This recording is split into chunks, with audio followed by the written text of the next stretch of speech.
It's time for Hey, I'm Talking Here with Frankie Corrado.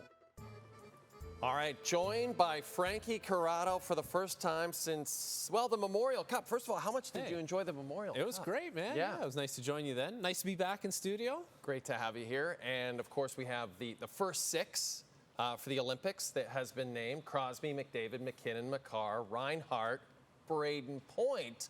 Those are the first six. So Reinhart in place of Brad Marchand. Curious to get your thoughts, especially since Brad Marchand right now is playing really incredible hockey. It's unbelievable, but I will put it to you this way about the way they've kind of rolled out these six players.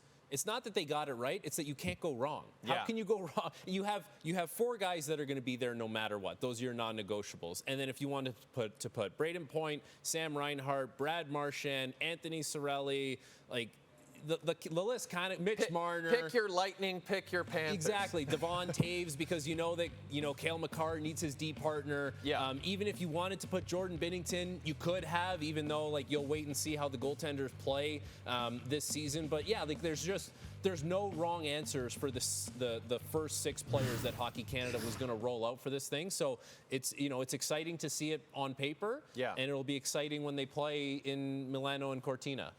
And the GM of the team, Doug Armstrong of the St. Louis Blues, apparently told Brad Marchand, and this is according to our friend Pierre Lebrun, that he's certainly a candidate to make the team. You would think so.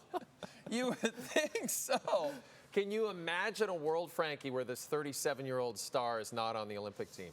No, I can't, unless he's hurt and unable to play. That's really the only way that I don't see Brad Marchand making the team, because even if he's not going to play a prominent role, you can have a little bit of spillover here for some extras. And, who better to be an extra on a team than Brad Marchand? Now, we might be getting ahead of ourselves saying, I'm not saying he's going to be an extra on this team. He's probably going to play some kind of role on the team, on the ice. And he's so versatile. And what we're seeing in these playoffs is that he's such a gamer. Right? Like, yes, he's older, but he's such a gamer, and he steps up in these big situations, and he's scored clutch goals. And in a short tournament like that, ultimately, that can be the difference of winning and losing. So I can't envision a scenario where Brad Marchand is not on the team unless he's hurt and unable to play. One of the things that you and I talked about a lot, we all talked about during the Four Nations face-off, was the absence of Tom Wilson. And when it really started to get physical, maybe he should have been on the roster. Well, now, if Sam Bennett is on the roster, and it's not potentially going to be as physical because the rules will be different, is there room for Tom Wilson on the Olympic roster? I believe there is room for Tom Wilson, for sure. And, yeah, I get it. Like, it's not going to be the NHL rules. It's not going to be Four Nations rules. We're not going to have, two fights right off the bat in a game. But you can still have Tom Wilson play a physical role. And what we've seen from Tom Wilson is that he can play. Like, he can score. He can bring a power forward element to the game. So, you can decide if you want to have a bigger team and have Tom Wilson on that team. Like, he already automatically makes you bigger, tougher, stronger, a little more truculent. Yep. Hard to play against. Hard to play against. And I think that's something that Hockey Canada will value, especially considering some of the players, the matchup players that they will have on that team.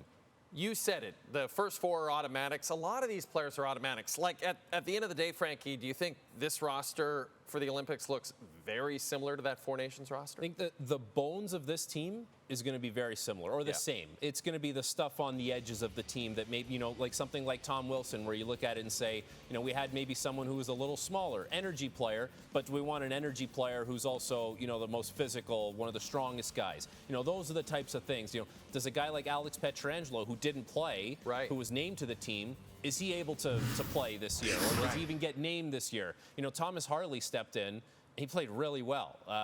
So that's a guy that you would look at and say, well, I would like to find a way to get him on the team already, but does it come at the expense of someone who was already there? Ultimately, we know who the main characters are going to be. If you want to change some things on the periphery of the team, that's fine. Like I said, to start, you really can't go wrong with who you're going to, kind of pull out or put onto this team. It's fun. And Olympic rosters don't need to be in until December the 31st. So we have basically 6 months, Frankie, to just continue to debate this. We'll talk about it.